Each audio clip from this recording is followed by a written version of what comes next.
projects in Gujarat actually. When I was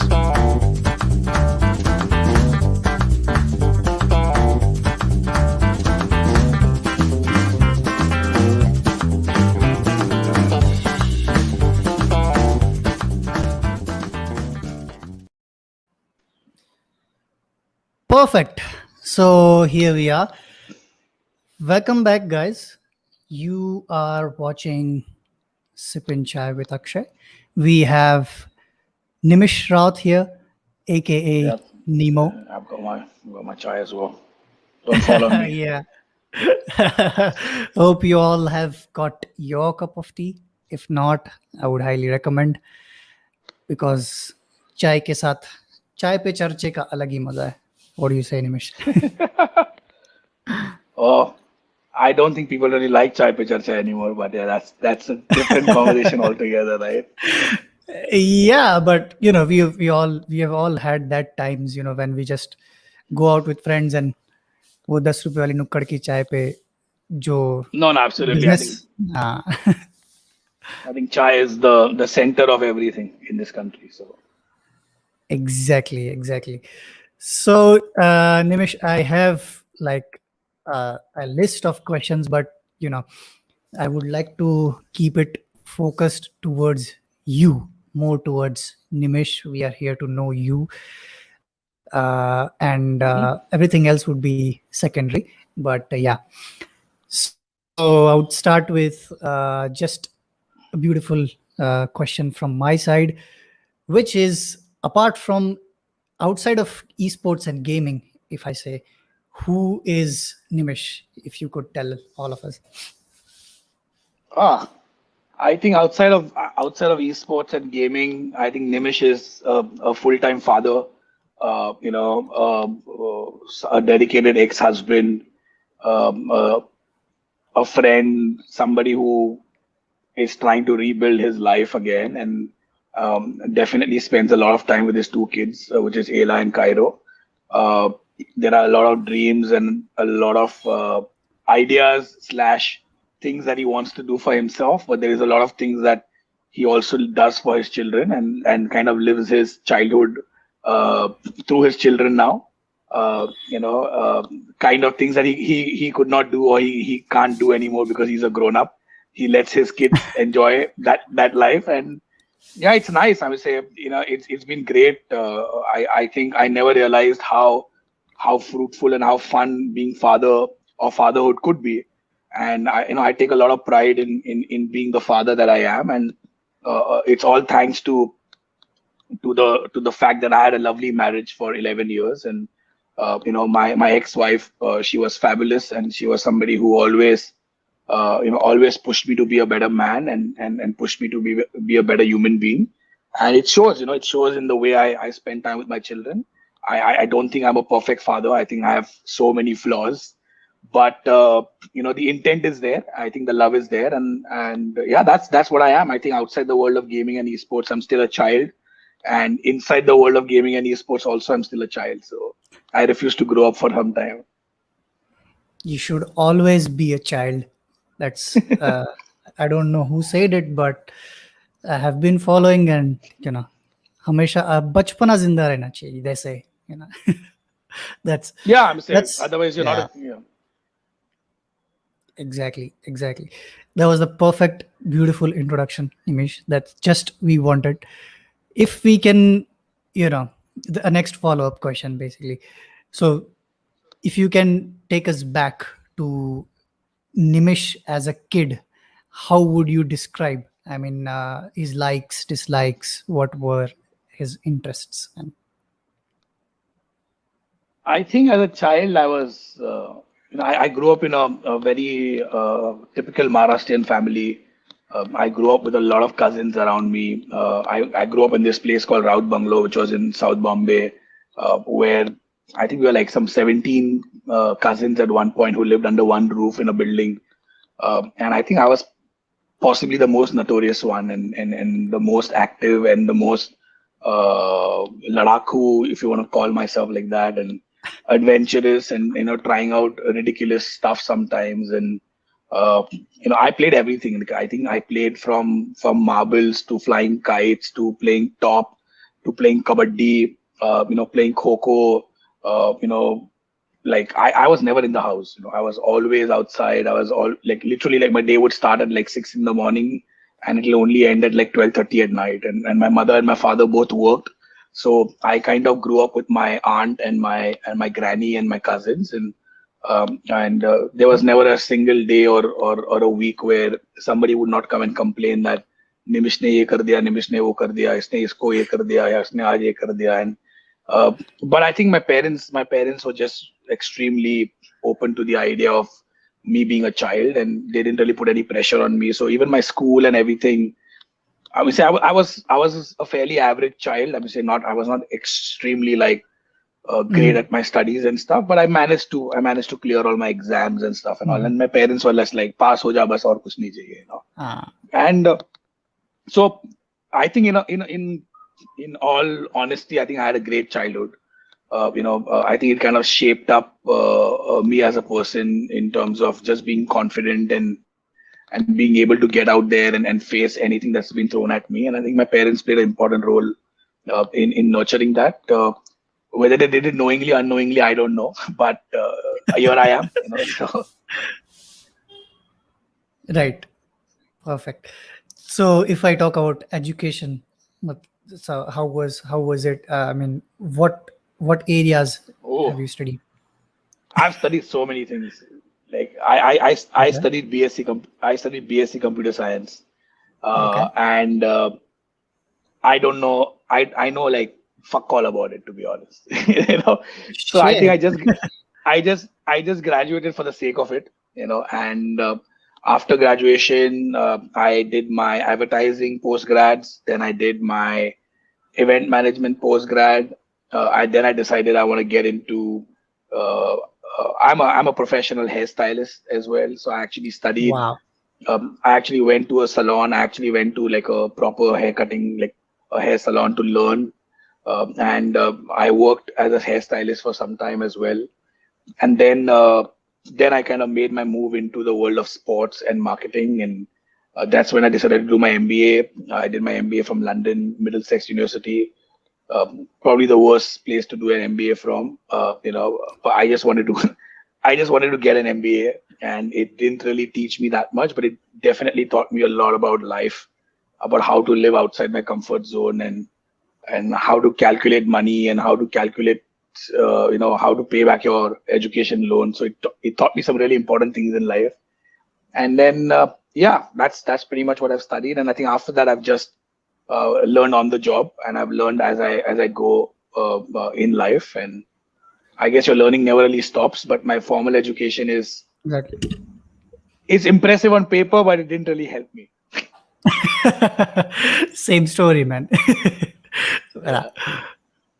But again, you seem like multi-skilled on paper at least.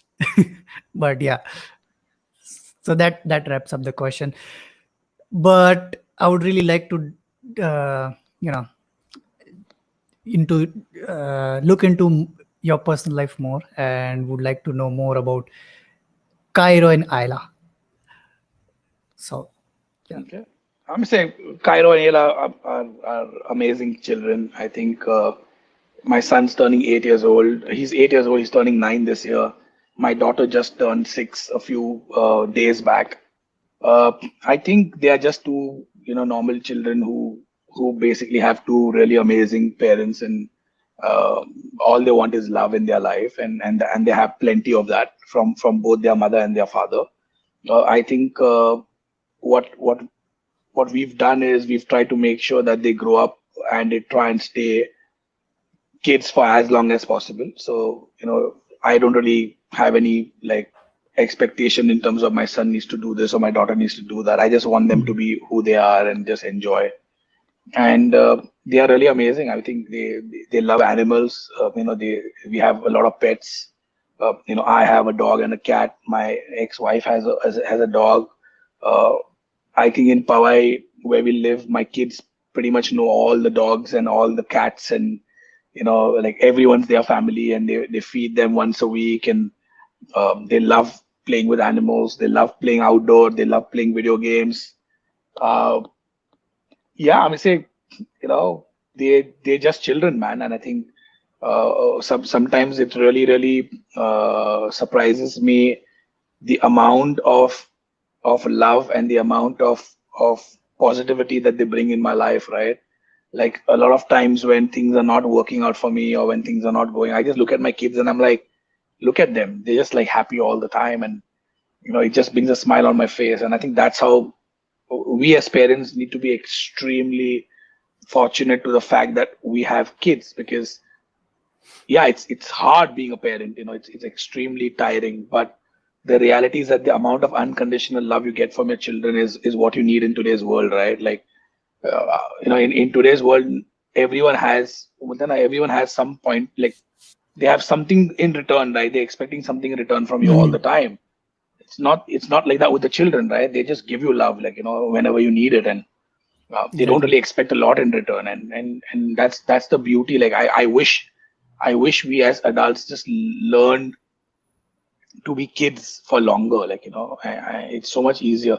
I was reading an article the other day. It said that kids Mhm. laugh around 500 or 600 times in a day, Wow. and a grown up laughs like maybe like 15 or 17 times in a day, and that's ridiculous, right? Like the difference is like Ridiculous. huge.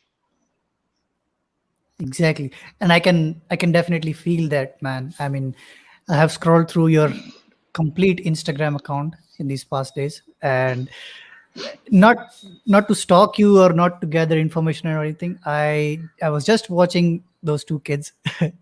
They made me smile. They're Yeah, I mean, super say, awesome. They're super cute. yeah, I mean, say, I don't want to like share a lot of stuff, but I do share a lot of stuff with my children on social media sometimes. But it's just because it will make anyone smile. Like like I have a few friends who have kids, and every time I see them with their kids, also it makes me smile, right? So I think it's just, as I said, it's one of those things that I like to show the world that hey, like sometimes you just need to forget about what's happening around you and just enjoy like life, and I think both Ayla and Cairo give me that opportunity to just not care what's happening around, right? Like whether my job is at stake, whether I'm able to make enough money, whether I'm able to work hard or not, whether my Yeah. health is not great. Nothing really matters. Like when I'm with them, there is just so much happening that I just forget everything. I just like tune into both of them and I'm like, hey, that's it. Like this is my life. Like I love to just see them grow up and play. And they've grown so much. Like I can't even imagine, like my daughter's 6. I when I see pictures of me carrying her when she was born, and I'm like, what happened? Like when did the 6 years go? But then when I scroll back and I'm like, there is so much that I've already done with my kids, but then there's so much more I want to do with them, right? Right. Right. Exactly. So, Nimish, as we are talking about, children and parenting in general, I would like to ask if, I mean, there's still this issue key, if there's a kid playing video games in his phone or computer, laptop, the, I mean, most of the parents, of course, it has improved, but when I was a kid and I was continuously playing games, at some point of time I was not being supported to pursue gaming as a career. There's still this still there are a lot of cases into my connections, into in general. What are your thoughts on you know on that? I mean, should you completely support your child to pursue a career into gaming, or what are your thoughts?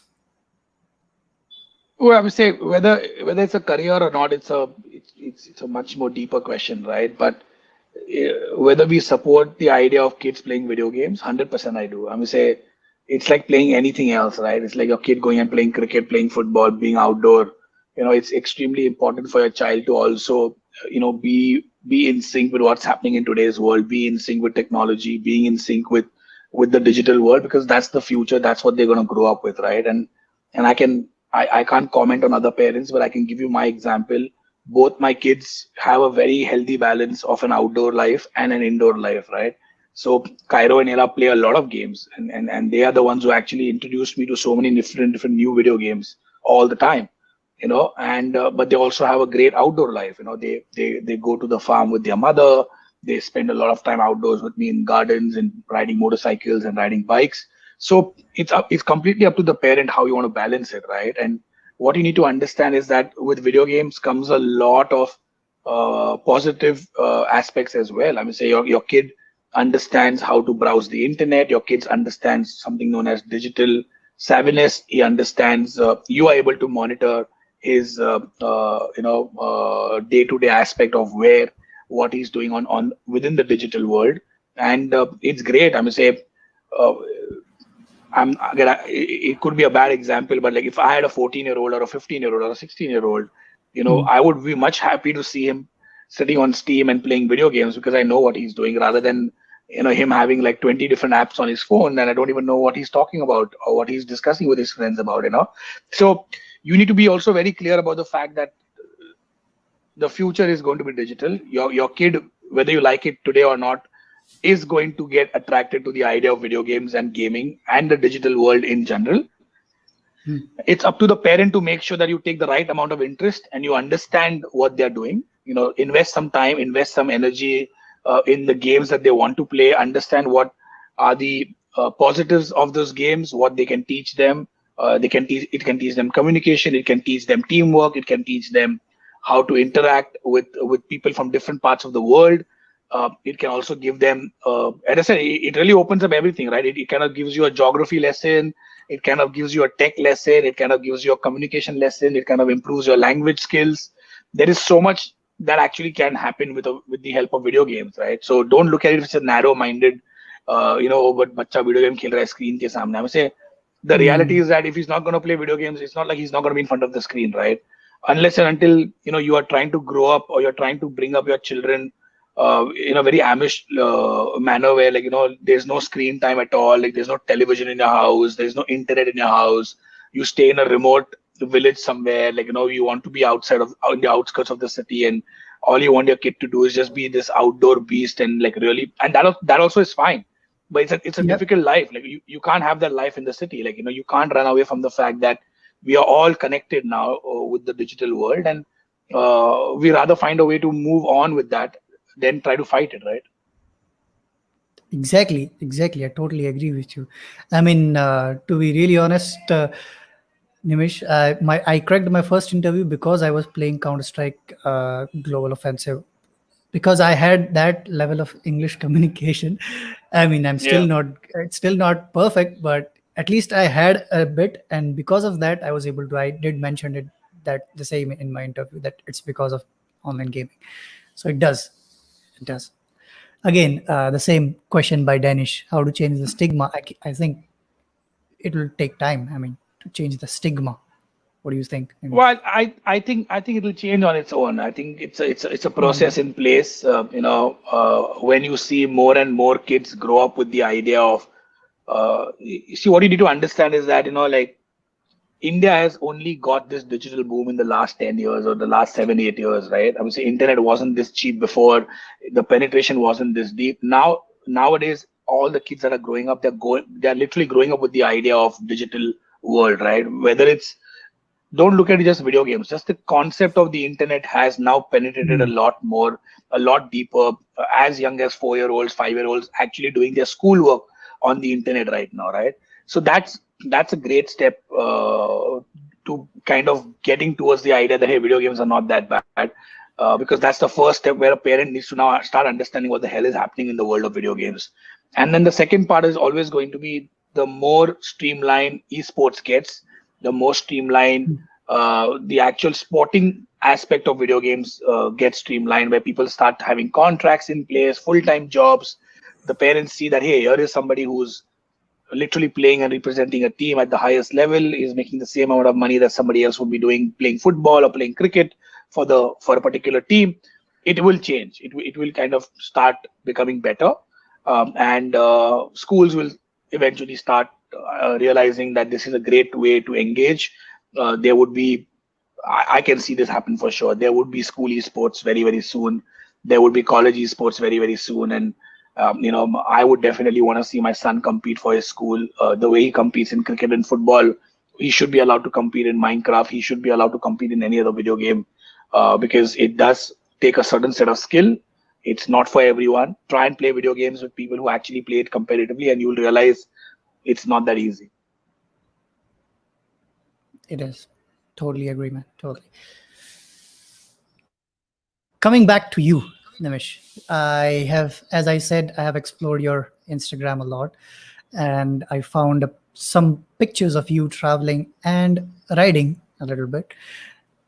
Tell us about if you are interested into riding or into traveling, and what's the story?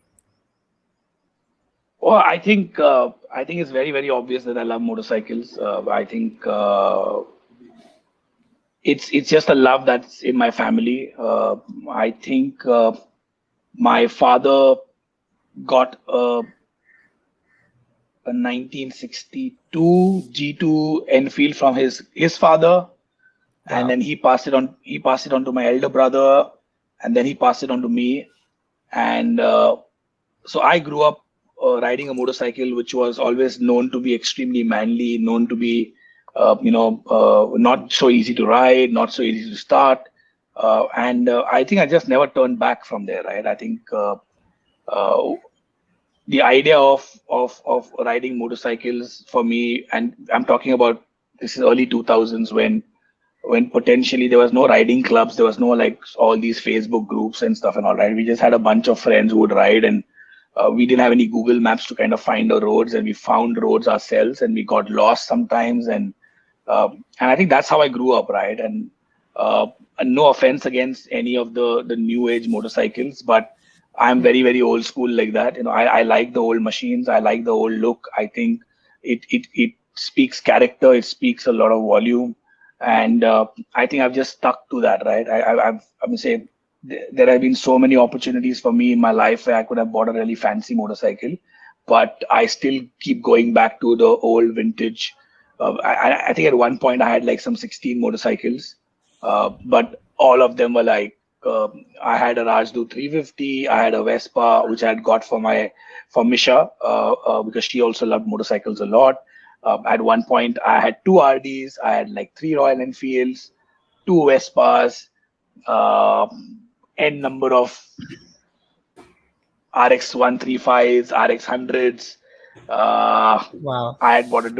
Yeah, so I would say I think the love for motorcycles will never go away, right? And then I think I've also kind of now given that love to a certain level to my son and my daughter as well. I Right. think Cairo had his first bike when he was 2.5 years old. He had his second bike when he was 3 years old, three and a half. He had his third bike when he was four. He had another bike when he was five, and now he has another bike. So he's like 8 years old, and he's already had five motorcycles. You know, Man, and awesome. and I think it's great because I'm glad that both I got the love for motorcycles from my father. I think Mish got the love for her motorcycles from her father, and I think we both just were very happy that both our children love motorcycles so much. And Mish never really stopped me from passing on the love to Cairo, and she loves it herself as well. And I guess both I'm hoping both Cairo and Ela would eventually also pick up on the love for motorcycles. I think Cairo, I know he has already. I think for Ela, I don't know whether you saw. So the latest motorcycle that I have, which I just did up recently, just before the lockdown, it's got a dual color tone. It's got a red and a military green on one side. So the red side symbolizes Ela, and the green side symbolizes Cairo. The red side, of course, because her name is Ela Kali, so her middle name is Kali. So it's the anger side of her, and then Cairo being the most subtle guy. I've got their birth dates incorporated on the panels as well. And I told Ela that no matter what happens, this is a motorcycle that I will pass on to her whenever she's ready to ride motorcycles, right? So yeah, so I think motorcycles go way back in my family, and I think it's gonna go a long way as well. And again, I don't ride for any groups. I don't ride with groups. I have done so many solo trips in my life that that I think I prefer it like that. And again, as I said, no offense against people who have fancy motorcycles and all these fancy gear, and they go on these trips and stuff and all. But the whole essence of a motorcycle trip is you need to get lost. You need to know not where you're going. You need to enjoy the road. You need to feel the breeze on your face, and that's what I've experienced in my life. It's been what, almost 18, 20 years that I'm riding now. More than that, Wow. I've ridden everywhere. I've ridden in Vietnam, in South Africa, in UK, in the US, parts of India. So yeah, I've been fortunate. Seriously, man, you have been. Most of us haven't been out of India, so Nah, but yeah, that's super awesome. That's super awesome. I mean, I cannot wait to see pictures of you, Cairo, and Ayla, riding bikes all together, going for a trip. well, Super awesome. hopefully. Yeah, yeah. So next question for you, Nimish. Tell us something about your fitness routines, about your uh, transformation that you did into the fitness. Well, I'm say that's completely my ex-wife, right? I'm say I will not even bother to take any credit, right? I think Mish has always been somebody who's been extremely fitness savvy. She is amazing. At one point, after we had Ayla, I think she was like ripped, and she really worked hard on her fitness. Unfortunately, she had a shoulder injury, and then she had to kind of stop. But she's like 500% the inspiration what I had to even bother to go to a gym, right? I didn't even think of going to a gym ever in my life before that. And I think it was only her that really pushed me to kind of take it seriously. And during the lockdown, I started skipping, and obviously that's also the same time when we both were kind of separating as well, right? So I had a lot of time in my hand to kill, and I was just very, very clear that, hey, listen, you know what, uh, I just want to look nice again. I just want to feel good again. I want to feel fit. I have too many years left in front of me, and I have to take care of my health for my family. And that was the motivation that I had to actually lose all the weight that I did. And yeah, rest is history. I think I started somewhere around June, July 2020. I would skip for like 10 minutes a day. Then it became from 10 to 15, from 15 to 20. At one point, I was skipping for 40, 50 minutes a day. And then around September, October, I hit the gym, started doing some weight training. And I think somewhere around February this year, I had come down from like 25% body fat to almost 19% body fat. I was looking a lot leaner. I was looking a lot more stronger, and I guess that's when I really felt very, very happy, and I felt like the hard work was finally showing. And now, once the lockdown gets over, I'm sure I'll continue back with that journey, but I'm nowhere close to being done. I think the idea is very, very clear that I want to stay fit for the next 15, 20, 30 years, whatever time I have on this planet. I don't want to be unfit. So I'm gonna try and continue doing that, and let's see how that goes. But yeah, but the inspiration can't be anyone else. It had to be my ex-wife. I think she's the one who incorporated that in me, and I'm very, very thankful to her for that. And I hope that she does that for herself. And uh, whenever I reach the peak of my fitness, I will send her one picture saying that, hey, it's all because of you. Thank you so much. Definitely, definitely. With this space, of course, you will very soon. Yeah. Some questions Not if I coming have in. chai, not if I have chai and biscuit the way I do, but yeah. I mean, you will be like me if you will have a lot of chai. I cannot even pick that bullet of yours. So, yeah. Nah, that's okay. It's not But yeah, so Nimish, some questions coming in for you from the audience. okay. What's this? Both of your kids' names are beautiful. Anything unique? Yeah, I would say it's quite unique actually. So Cairo's name comes. Cairo means the king, right? So the inspiration comes from the actual city of Cairo, and the story is very simple. I actually wanted to name my son Kite, which is basically been named after the my love for flying kites. And we Alright. said Kite is a little too like, like maybe not. And then from Kite it became Kyle, and then Mish came up with the name Cairo, and I just loved it. And so it's not the city Cairo in terms of the spelling; it's Kyro, and Yeah. it means the chosen one. It means the king. That's what he is in our heart. So that's his name, and his middle name is Sai, which is the Indian name for him, and that's of course is name behind Sai Baba. So that's one of the saints that my family worshipped a lot. I think Mish herself also was a big fan of Sai Baba, and I think that's when we decided to name him Sai. And he's exactly like that. Like he is a very calm personality. He is a very focused boy, and it just suits really well. The name, both the names really suit him very well. And my daughter's name is Ela. Ela means the halo around the moon. It's Mhm. also a character in one of the books that Mish had read when she was very, very young. And in fact, we had already made up our mind that if we have a daughter, that's the name that we're going to have. And when we got to know that we're having a daughter in 2015, it was the obvious choice. And the second name, which is the Indian name for her, is Kali, which is obviously because of Kali Mata and different versions of the Durga. So I have a huge sleeve. So this is a huge sleeve that I have, which is the Kali, and that's basically dedicated to my daughter, and that's her middle name. And she's exactly like Kali. So when she's happy, but when she's angry, I would say run away from her. So that's the story behind both Ayla and Cairo's names.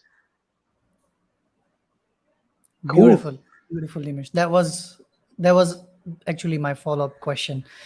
What's what's the story behind those tattoos? How many of them do you have? I have quite a lot of them. I have some really stupid ones. When I was younger, I did a lot of stupid tattoos, and then now I'm like covering up a few of them. But so I have a gaming sleeve, which is still work in progress. It has everyone Wow. from it has the Super Mario, Luigi, and Mario. It has Sub Zero. It's got Baranis from Cobra and Cobra Commander, Snake Eyes. It's got the Contra Brothers. It's got He-Man. It's got Ryu. It's got Chun-Li. It's got the Ninja Turtles. I'm a very retro guy. Damn. That's the kind of video games I played and I grew up with. So that's the gaming sleeve that I have. I have the Kali. I have a huge Shiva at the back. I have Yep. a I have a elephant on my right leg. I have a shoe on my left leg. I have a tattoo that I had got when I first met Mish, which is just in small Africa with her initials in it. I have this weird tattoo on my neck from my ex-girlfriend, and she used to have a habit of kissing me on my motorcycle when I used to ride, and then I just turned that into a tattoo. So yeah, I'm not done. I think I'm gonna have like at least maybe 15 more by the time I die. So long way to go. Awesome, awesome, Nimish. If you can throw some light on just a few of them and few of the meanings. Well, I'm saying I think some of them mean a lot to me, right? I think the Kali definitely is very close to my heart. Yeah. I think the gaming tattoo is a symbol of the fact that this is what my life is turned to, right? I would say I've always played video games all my life. Now I'm in the industry of video games, so I definitely want that.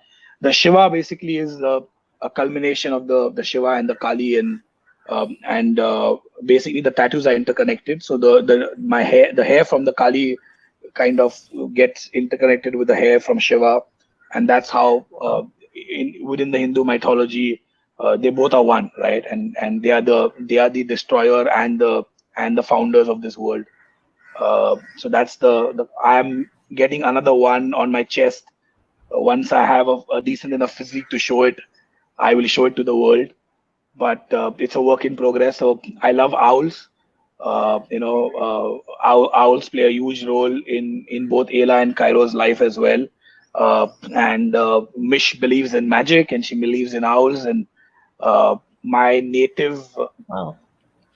my native American animal is the bear. So I'm gonna do a combination of the owl and the bear as my chess piece. So quite a few of them. Like I said, quite a few of them still to come. Super awesome, Nimish. I mean, बहुत कुछ जानने को है तुम्हारे बारे में. To be really honest, we can talk for hours, but we have some limits. So Yeah, it's okay. yeah, maybe sometime when we meet in person, of course. Yeah, for sure. Yeah. Yeah. So moving on to something about your career. If you can walk us through your journey from Auckland Financials in 2004 to Fnatic 2019. I'm sorry if I Ah, pronounced it incorrect. no, that's okay. It's a very long journey. Yeah. I guess I can only say one thing. I think I've been very fortunate in my career to work with a lot of people who believed in me. Uh, I also want to be extremely honest. I've changed so many jobs and I've been fired from so many jobs, and Oh, like I think one of the things that I've always believed is I've always worked everywhere at my own terms. And the day I feel that those terms are not being appreciated and those terms are not going to get accepted, I've just left, or they've asked me to leave, and that's okay. I've realized that you don't have to spend your entire life in one job. The reality is exactly. that I look at my work as something that pays my bills. I look at my work as something that helps me to have a life for my children and my family. But I also take a lot of pride in my work, right? So whenever I'm working somewhere, I always give my best. I always give my 100%. But I will never let somebody take me for a ride. You know, like I would never ever ever be under pressure that hey, if I don't do this, I lose my job, or if I don't listen to this, I might lose my job. I'm like, if you have an opinion and if you believe in it, you stick to it. If somebody does not respect that, and it's not arrogance, right? It's not about being arrogant. No, It's about being true to yourself. I would say I will never, just for the sake of it, suck up to somebody. I would never, for the sake of it, just agree because I don't want to lose my job. I am not somebody who's scared of losing jobs. I've lost enough jobs in my life, and that's one thing that I always tell everyone, right? It's not for everyone, right? Because see, there are a lot of people who come with a background where they have a lot of responsibilities, so they can't be like this. They can't afford to lose their job. They can't afford to go and tell their boss to fuck off, and that's okay. yeah, But in principle, I always tell everyone, don't get bullied. Don't get bullied into doing things because of the fact that you're going to lose your job, because that becomes the first criteria for anyone to start exploiting you, right? And I've seen that. I've seen some of my friends work so hard and get paid like peanuts, and I feel bad for it. I'm like, dude, for the work that you do, you should get paid like double your salary. And if been there. you are not gonna if you are not gonna stand for it, then nobody's gonna stand for it. And you need to stand up and just walk away if they don't agree to your terms and conditions. And that's okay if you don't have a job for a few weeks, but at least you know where you stand. You know your own worth, right? And I think that's the biggest problem that we have, where people are just not ready to walk away when things are not as per what they're supposed to be. Exactly. Just because it's paying them, and No, it's it's not keeping just them. that. I think a lot of people just crib for the sake of it. Like someone like I crib on every job, right? Like I have, as I said, I've worked with some of the best people in the world, and I still crib. It's just human nature. Nobody likes to work. Like, if I give you free money, you will be very happy. You know, anyone who tells you that they like to work is lying to you. Nobody fucking likes to work. You know, because as humans, we're not supposed to be like this, right? This is all man-made. Like we're supposed to be in the forest and enjoy life and hunt and like live a life like that. Like all of this is made by us. This whole ecosystem is made by us. And I'm getting into a different tangent right now, but just enjoy life. Like as I said, you never know. And COVID has kind of opened everyone's eyes. You never know when you're gonna go away from this world, man. You never know. So make it count. Don't try and wait for things to happen. Don't be like, oh, once I'm 40, once I'm 50, you might not even fucking live for another 4 months. So Right. be aware of that. Be aware of that. Correct. Right. Agree with you on that, Nimish. And I can connect with you at a point when you said you Please don't go leave change your have jobs, okay? changed. That's not a joke. No, no, no, no, no. I have already been there. I'm still doing. I'm still following you. Still Okay. following your path. I mean, had experienced all that, but again, to the fun part. What? How did Fnatic happen? How did you ended up with Red Bull and Rights? And what's the story behind that? Well, I think, as I said, I was just very fortunate. I was at the right place at the right time. Maybe Fnatic is something that happened because I really wanted it to happen, and Patrick and Sam believed in the ideas that I showed them for India, and they believed in the market, and it kind of. But Red Bull and Riot, I think Riot's a different story altogether. I would say it'll be a different episode on its own, like if we go on about how Riot happened. But I would still say, right, I think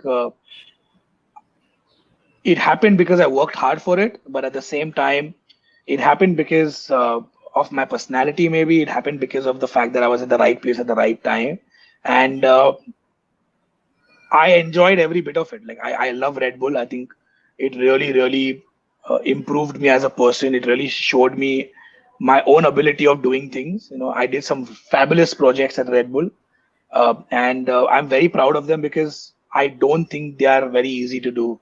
I think like I've done everything from working with Formula One to working with regional sport. Like I would say, we actually launched Red Bull Kite Fight in the city of Ahmedabad and turned kite flying into a sport. And I was fortunate to be a part of that project from day one.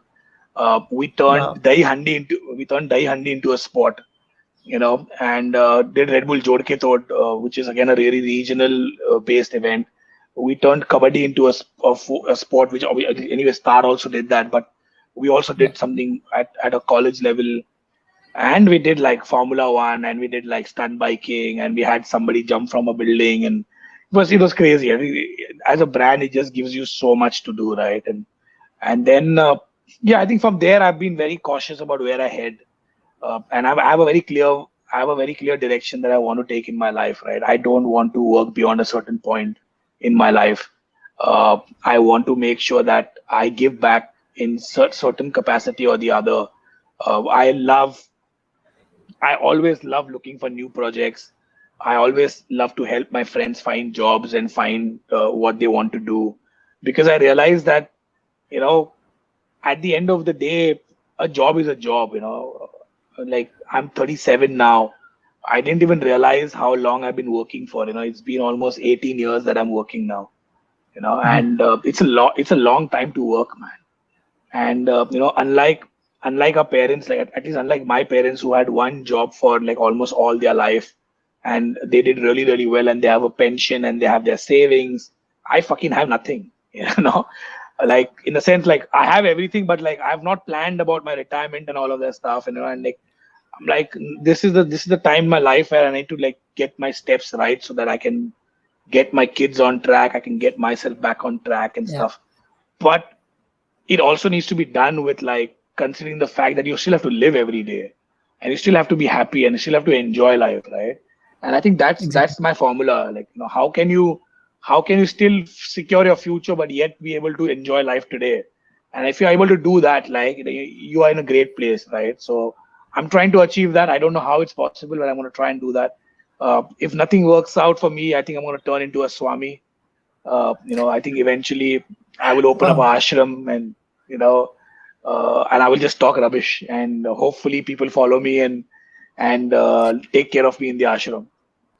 But that's my plan C, plan D, plan E, whatever you want to call it.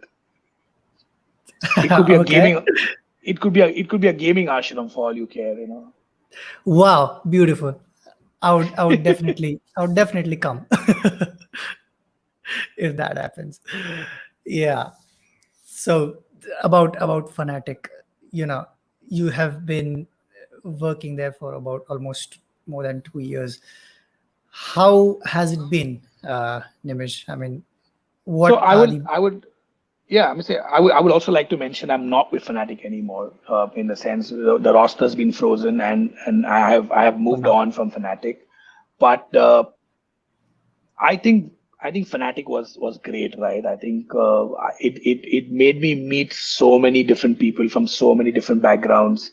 Whether it's Sam, whether it's Glenn, whether it's Patrick, whether it's the people from Nodwin, whether it's Scout, whether it's Always, whether it's Aurum, Frankie, Ash, Ronak, Dude, Maskash, the 50,000 controversies that happen around Fnatic, the TSM boys, the Villager Esport guys, Thug, Goldie Bhai, you name it, like all of these people came together because of Fnatic, and I know all these people because of Fnatic today. And it was great. It was just one of those things where the orange and black heart is something that everyone loved. I think a lot of fans, a lot of people who care about me, probably care about my family, are people who loved Fnatic, and they loved me because of that. And we tried our best to put up a great roster together. We tried to entertain, and I'm sure Fnatic will come back as soon as there is reasons for them to come back to India from a financial perspective, from a business sense perspective. But Mhm. I would just say that it was one of those places where I learned a lot more about people and a lot more about how to establish a business and how to really go behind building value than I have learned in any of my jobs. It wasn't a very long period that I worked there, but it taught me so much, and I think I'm going to take all that learnings and I'm going to take it somewhere else, and I'm going to build a massive business, and I'm going to be successful. Awesome, man. Will it come back? I mean, anytime soon? It Fanatic, will come back. especially, It will come. especially, It will come yeah. back 100%. Sorry. It will 100% come back. There is no Awesome. doubt about that. It will come back. When it will come back is going to be an equation about so many things, right? It's not just about it needs to make financial sense. And this is not just for Fnatic. This is for anyone who enters the Indian market, right? We need to be very, very clear of how is esports going to make money for team owners. There Mhm. needs to be a very clear plan in place where I can be profitable after 5 years, 6 years, whatever that period is, right? And till that time, it's an experiment, right? It's just something that people try and they fail and they try and they fail, but you Yeah. are not going to play around. No one's going to gamble with millions with a concept like this. 100,000, 200,000 is fine. Nobody's going to come and put in a million, 2 million, $3 million and be like, I'm Mm. okay if I lose this money. So No. I really hope whoever is responsible for this, I really hope they figure their shit out, because otherwise the money is going to dry up very soon. Especially questions are coming after the official announcement of Battlegrounds Mobile India. वो so क्या उसके बाद? Well, I mean, it's one game, right? It's one game. Can one game change everything? Yes, it can. You know, uh, is it going to? I don't know. I would say they've not shown any signs. I would say Okay. we've heard about the launch. We've heard about the fact that there's going to be a lot of esports, but we don't know what the esports is going to look like. We don't know how much money is going to pump in. We don't know how team ownership is going to be identified. We don't know what player salaries are going to be standardized. We don't know how much is the marketing calendar looks like how many tournaments is somebody going to play. What is their broadcast rights? Is that going to be sold to somebody? What is Mm. the revenue models? How is somebody, if I'm a team owner today, how do I make money? None of these questions have been answered, you know. So yeah, the game's making a comeback, and yes, it's great for the game. But Mm. if I'm a team owner, I don't give a fuck whether the game makes a comeback. I want to know if I'm going to invest in this game, if I'm going to make sure that I have a professional roster in a particular game, what is the game going to give me back in return? Like it's like Definitely. saying, have a cricket team, but I don't know whether I can give you money. I'm like, then why do I have a cricket team? You know? Understand. Yeah. Definitely. Sounds awesome. So we can, till it is announced, we don't know. But one day, Well, yeah, that for sure. one day, as I said, even if it gets announced, even if it gets announced, there are a lot of things that that need to be addressed. And I've been Mhm. very, very vocal about this.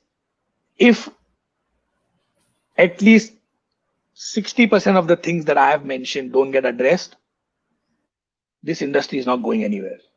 You know, I will say, and I'm not talking about gaming. I'm talking about esports. I am not talking about gaming. I am not in the business of gaming. I'm in the Okay. business of esports. Very, very different. You know, I don't want to be looking after a bunch of kids who play video games and stream that and make money from there, right? I want Yeah. to be in the business. I want to be in a business where there are athletes who go and compete at the highest level to win trophies, to win medals, and to win prize pool and create a competitive org, which might also have other people just for entertainment. Yeah. So very different. And if that business model is not being looked after, then I don't know what to do. I'll change my job. I'll probably do something else. Totally understandable. Two different aspects, esports and casual gaming. I feel. Yeah. Right. Yeah. Okay. We have a few more questions and Oh, cool. then we can wrap up. Yeah. So there are a lot of young enthusiasts who want to know. Uh, like definitely everybody wants to join Fnatic, but if a normal passionate enthusiast, a gamer, a young gamer, wants to join a team like Fnatic, let's say Fnatic, then what would you suggest them? What's the preferable way, and what's the feasible way to make it in? So the best way to get into any pro team or get identified, one, you need to really, really be good at the game, right? So performance is number one. I mean, say you need to outperform your peers wherever you're playing, right? So whether you're playing tier three, tier two, eventually tier one, performance is always going to be the key factor, right? You need to be there. You need to show a particular style, a particular gameplay needs to speak to itself, right? That's number one. Number two is your personality. You need to be outgoing. You need to be somebody who is humble. You need to be somebody who I can pick up and put in my team.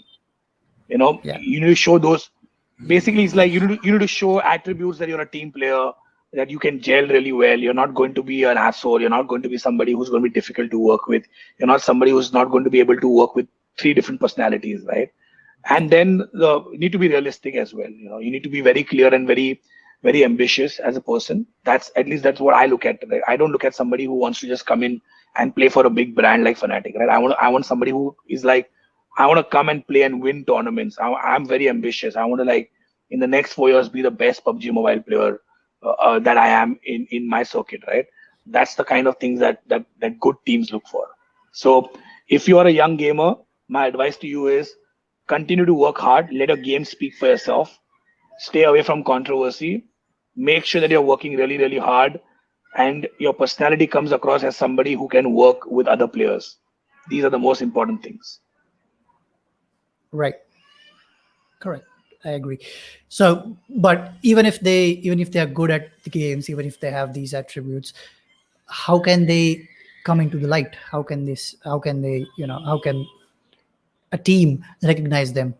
Is there any particular way? Well, if you're good enough, you'll get recognized. It's as simple as that. Right now, there is no way to reach out to a team because there is just not enough Okay. happening in the industry. But trust me, I can tell you one thing. Not just Fnatic, there are at least 20 teams that are currently looking at players in India. There are teams that are looking for players in every single scrim that you play. So if you Mhm. think that you're playing a tournament that has only been watched by 200 people, for all you know, out of those 200 people, there are 10 people who are sitting there saying that, do I want this kid in my roster or not? That's the reality. Okay. So don't be fooled if there are not people watching, because the right people are watching. The right people are looking for talent. It's a matter of time. It's a matter of time when instead of Fnatic, there will be a Fnatic and 10 other people like Fnatic in this country. But for that, as I said, there is an ecosystem that needs to be built and that needs to be in place. Your job as a player till that time is to continue playing hard, continue playing competitive, make sure that you keep winning, getting those chicken dinners, getting those kills, making a name for yourself. And if you're good enough, you'll get recognized. And if you're not getting recognized, it kind of indirectly means you're not good enough. So keep working hard, you know? Got it. Yeah. All those gamers listening, you got it. Right, Nimish. So working hard, that's the key to making it in. Apart from that, I would like to ask you, as you have had a long career into the gaming, esports, and also in general.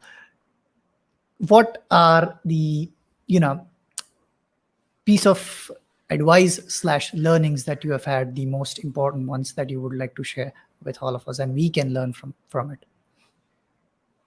I think the one thing that I've learned in the world of esports and video games is that I'm fucking old. You know, Okay.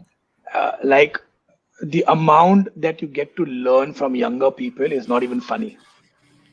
Like the way I look at esports is there is 70-80% that I don't know, that I depend on young people to teach me on a day-to-day basis. Whether it's what game is popular, whether it's how to set up my streaming account, how to get onto my Discord channel, how to do what you're doing right now. Like I won't be able to do this if I had to do this myself, you know. And so many other attributes that I learned from the younger people, why they follow a certain streamer, why they behave in a certain manner, what they like to eat, what they like to wear. These are very new things. Right? These are very different things than what we do. And then what I bring on board is the 30% that possibly the industry or the youngsters don't understand sometimes, which is the business side of it, which is the money side of it, which is how do you build something that's sustainable for the next 10 years, 12 years? How are you going to turn something into $1 million, $2 million, $5 million, a $20 million business, right? And Yeah. I think that's what my advice to everyone is, right? Where you want to get into esports, acknowledge the fact you're getting into an industry which is built by young people. I don't build esports. You know, people my age don't build esports. It's people who are your age. I don't know your age, but I'm assuming you're much younger than me. People who are sitting in their house playing video games, they are the ones who make this industry, right? What we are Right. what we are trying to do is we are just trying to facilitate and trying to make sure that it heads in the right direction where it turns into a sport, it turns into this mega industry that everyone can benefit out of, right? So there is a Right. role for us to play and there's a role for the players to play. The player's role is very, very clear. Focus on what you're good at, focus on what your job is, and we will make sure, or we will try and make sure that we build a sustainable business model where everyone benefits, right? And yeah, and that's what I've learned, man. I've learned that there is so much that you just need to be open minded. You know, you like when I go to my job or when I take on any project, I'm very, very clear. Like I don't know anything about this industry, Mhm. and I don't need to. It's not my job to know everything, right? It's my job to know a few things that I'm good at. And then what I'm not good at, I depend on my friends and my peers to tell me, like, hey, I'm not good at this. Can you help me with this? Can you help me with that? You know, and it works out. Yeah. Totally agree. Right. That was about that. But apart from professional achievements, Nimish, what do you seek? I mean, apart from professional achievements, what is your goals in life in general? What do you want to achieve? Ah, Uh, I want to do so many things in my life. It's not even funny, but no. my ultimate goal is to raise two beautiful kids. You know, like I want to make sure that I can provide for my kids. I want to be the best version of the father that I can be. You know, there's nothing bigger in my life. There's nothing greater in my life than my two children right now. You know, I just want to make sure that I'm there as a part of the journey for them to grow up, so that their father is there for them to hold on to whenever they need me.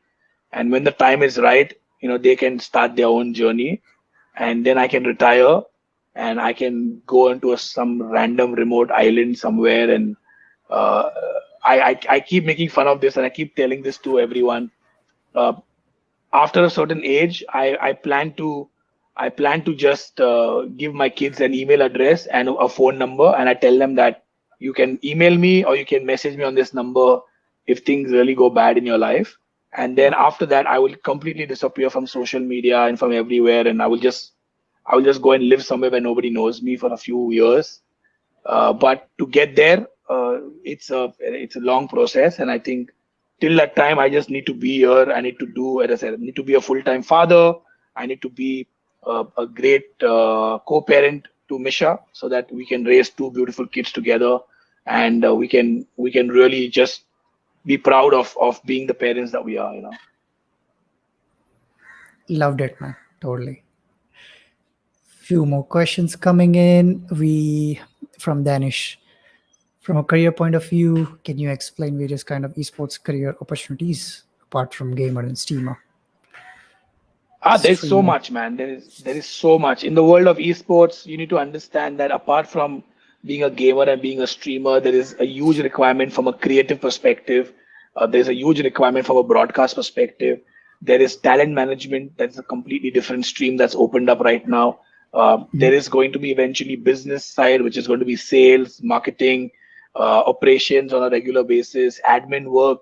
There is just so much. It's like any other industry, man. Like, you could be a musician and you could still have a career in esports if you want to, where you decide I want to just make music for esports. And there are, as I said, there are ways and means to do that, and I think it will happen. Just be open-minded. Remember, anything and everything can be a part of an industry. It's just a matter of connecting the dots. I have seen, for all you know, in the next few years, being a chef could be one of the biggest things in esports, because you need nutritionists and you need people who are looking after the athletes, and it's exactly like any other industry, right? The bigger this gets, the more and more cross-functional industries will start getting into esports. And so be open-minded. There is nothing like you have to be this to be a part of this industry. You could be a psychologist and you could be a part of this industry. You could be a physiotherapist and be a part of this industry. So there are so many ways for you to get connected. Whether you'll make money or not, that's a different story altogether, right? Definitely agree, Nimish. Brands are already getting in.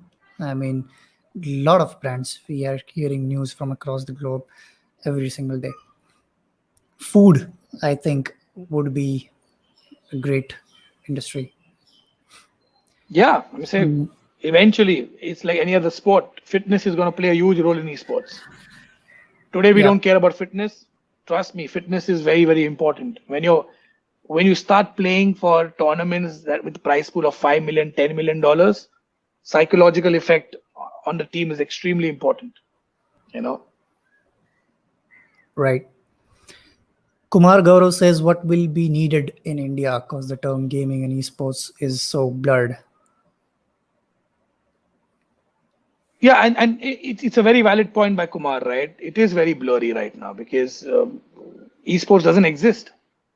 I would say again, and I've said this so many times, it's a joke. Like, do we actually have esports in this country? We don't. We have a bunch of tournaments and we have a bunch of teams that claim that they're competing at the highest level, but we don't have a esports ecosystem. And that's why everything comes under gaming, because everyone's a gamer and it's a much more broader term. Yeah. For esports to stand out, we need to have an esports ecosystem, which means we need to have 10, 15, 20, 30 competitive teams funded, good player salaries, proper gaming houses. They are practicing on a regular basis. There are tournaments on a regular basis. That's what Yeah. we need. That's what we need to get at. Right. So a follow-up question to that, Nimish. I have always been skeptical about, a revenue stream for the esports industry, and which will definitely impact if this industry is just a bubble, or if it actually is. Come here. Sorry, I'm listening. No worries. My love. Say hello. Hey, baby. Hi. How are you, Ayla? She can't hear Oh, you. okay. My bad. Okay, can you give me 5 minutes? Kairos I here. can't hear you. Give me 5 minutes, okay? What happened? You're screaming. I'm not streaming this. Just somebody taking my interview. We're just talking to friends and different people. Yeah. Oh. You're gonna start streaming soon? Okay, go. I'll see you later. Go. Yeah. What are you doing there? Sorry. No, that was the best part. Loved it.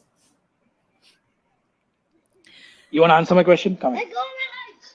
Yeah, see what you're asking. Come here. Endemic brands are there. What all esports needs to attract non-endemic brands? I think there are quite a few non-endemic brands already. I think there's the likes of Mountain Dew, Red Bull. Yeah. I know for a fact that likes of Gillette, Pringles, Kit Kat globally. There are so many non-endemic brands globally. In India also, that have started to spend money in not esports, but gaming. Fine, at least they've Yeah. got into gaming. So at least the first step is right. They'll probably eventually get into esport. But and as I said, we are jumping the gun again, right? Like, if you want brands to spend big monies in esports, and I say esports and not gaming, Yeah. you need to have an esports ecosystem. Correct. You need to have, and there are quite a few people who are doing some good work. There is, the likes of the esports club, the Nodwin Gaming. There are people who are trying to make sure that they build an ecosystem where they try and make sure that there is enough and more competitive tournaments around the year, and there's a calendar for us to follow and stuff. But it's not enough right now. It's not turned into what other markets have turned into. Like, I can literally tell you, like, in markets like the US, in Europe, or in China, even Taiwan, Vietnam, as a brand, I can literally sit down and I know, okay, in the month of January, this is the league, this is the game that's happening. In the month of February, this is happening. In the month of March, this is happening. In the month of May, this is happening. In the month of June, this is happening. And they know exactly when the broadcast is going to happen, where it's going to happen. They know how much it costs for them to partner with that broadcaster as well. So it's a proper ecosystem. Like, as a brand, I have complete visibility of, if I ask you today and ask anyone, and this is an open question to anyone who's on the internet right now who can answer me, tell me, if I'm a brand today and I want to spend money in esports, what does esports look like in India in 2022? How many tournaments are there? How much of broadcast is going to happen? In which month is going to start? Which month is going to end? Can you answer that today? You can't. So how do you expect me to spend money? If that answer is not Exactly. even there, people plan the Olympics 4 years in advance. The IPL tells you like 3 months in advance कि ये दिन पे चालू होगा, ये दिन पे खत्म होगा, इतना इतना broadcast रहेगा, इतना इतना games रहेंगे, ये team खेल रही है. FIFA World Cup is planned 4 years in advance. League of Legends World Finals, in 2024 where it's going to happen. Like, who are we Right. kidding, man? Like, we are joking. Like, it's a joke. It's literally become a joke right now. Like, we don't even know when the next big tournament is going to happen in this country. And we are like, Right. oh, we are esports, and we are like building esports. From where? Like, if you can't even answer that much question, like, I'm telling you, like, it's an open challenge. Please ask anyone to answer this question. 2022, tell me, what does the esports calendar look like in this country for any title, any game? There's not a single person who can give me a right answer saying, ki, across the year, these many tournaments, these many events, this much of broadcast, this much of potential content being created, and that's why I'm asking you so much money. So how do you expect the industry to grow? Totally. So to create that ecosystem, Nimish, who do you think would be the most, would be responsible? I mean, who would play the The major first role? person, the biggest role has to be by the publisher. The publisher needs to take it seriously, and they are the ones who need to define this very, very clearly. Exactly. Right on the point, Gaurav. It has to be the publisher. They own the game. Right. And then after the publisher is of course the tournament organizers and people who are involved with the business of putting it together, who can then design it beautifully and as per the industry standards and make sure that it makes sense and stuff, right? Yeah. Otherwise, it's like the chicken and egg. मतलब पहले Mhm. अंडा आया कि पहले मुर्गी आया? Like nobody Ah. knows, you know. It's a, as I said, it's a joke because Mhm. I talk to brands all the time, and when brands come and tell me I want to spend 50 lakh rupees, I'm like, okay, कहाँ पे खर्च करोगे? Let me find out. Like Right. we literally go digging. We go digging. Think यार ये tournament चल रहा है, ये tournament चल रहा है, you know, like. Right. Point. Do you think government plays a role? No, government plays no role in this. Okay. It's pure Perfect. publisher. And publishers don't want to do it because publishers don't believe in the idea of esports because they feel esports is an expense. Mhm. I mean, so how does a publisher make money? The publishers make money by in-game items, by people Yeah. downloading and buying skins. They don't need to do esports for people to do that, right? They do esports as a marketing expense. There are publishers like Riot who take it very, very seriously. Yeah. And Riot build a revenue stream from esports. Does Riot esports make money? No, they bleed money. A lot of money. Wow. But because they create that kind of product, people want to buy the skins. You want to go and buy a faker skin. You want to go and buy an RNG skin. You know, because you're like, these are the teams that are performing at the highest level. Okay. You know, what are we doing? Like right now, I'm not saying that we won't do this in the future, but right now we are contemplating about when the game is going to make a comeback, and we are contemplating about even if the game makes a comeback, who's going to make money? Yeah. Think about it. A PUBG mobile player today is asking for a salary of $5,000. On an average, if I pay a player $2,000 or $3,000 a month, if I have 5 people on my roster, I'm spending $15,000. I have a coach on my roster, I'm spending another $2,000. I have a team manager on my roster, I'm spending another $2,000. I have a social media manager, I'm spending another $2,000. My outflow a month is $22,000. So that's across the year, I'm spending close to $300,000. That is 2 crore 10 lakh rupees at a rate of 70 rupees a month, 70 rupees for a dollar. If I'm spending 2 crore 10 lakh rupees as a team, what is my potential revenue that I can make back? Even if I play all the events and I win all the events also, I have to still distribute 70% back to the players. So what do I make? As a team, I'm still bleeding 1.5 crore every year. Yeah. And these are just simple numbers. I'm not even calculating merchandising and मेरे को computer चाहिए, मेरे को phone चाहिए. There's a gaming house there. You know, there's a cost of salaries and management and brand building, and like that's the seriousness of what I'm talking about. Like the maths makes no sense. The maths will only make sense when the publisher says, for you to play in my tournament because you're a great team, here is a check of $100,000 because I have sold the media rights for $3 million. And because you're one of the best teams, you get $100,000 because you're playing in my tournament. The media rights money gets to the team. A sponsor, the money gets back to the team. If I sell a front of jersey sponsor, I have enough visibility in the broadcast to make sure that my sponsor has visibility when my players are playing. Then I can go to a sponsor and be like, hey, I play 20 tournaments in a year.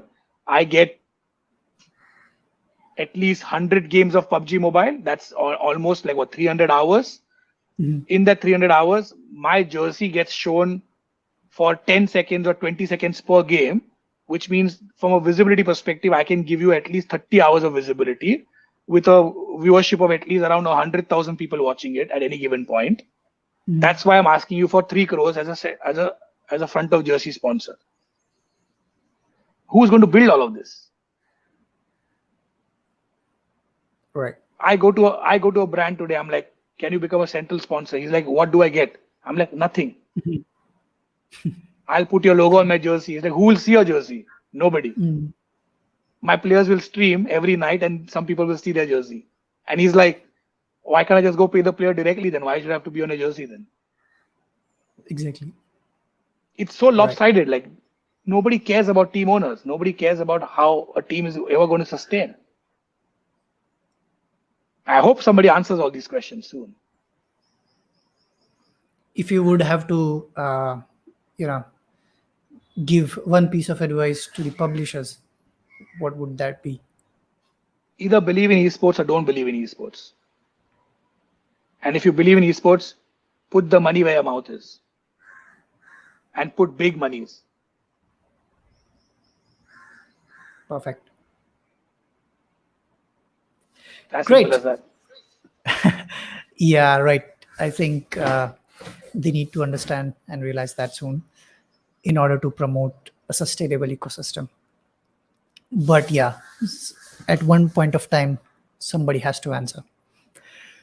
So Nimish, yeah, before I let you go, I would like you to give one piece of advice to all the young gamers enthusiasts and one piece of advice to me. So first, to all the gamers enthusiasts, just one piece of advice in general. Just enjoy your time as a gamer.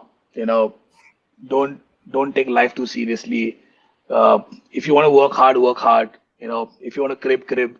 The reality is that life will happen the way it's supposed to happen, and nothing happens before time, nothing happens after time, right? So the only thing that can change in between is the amount of effort that you put in, right?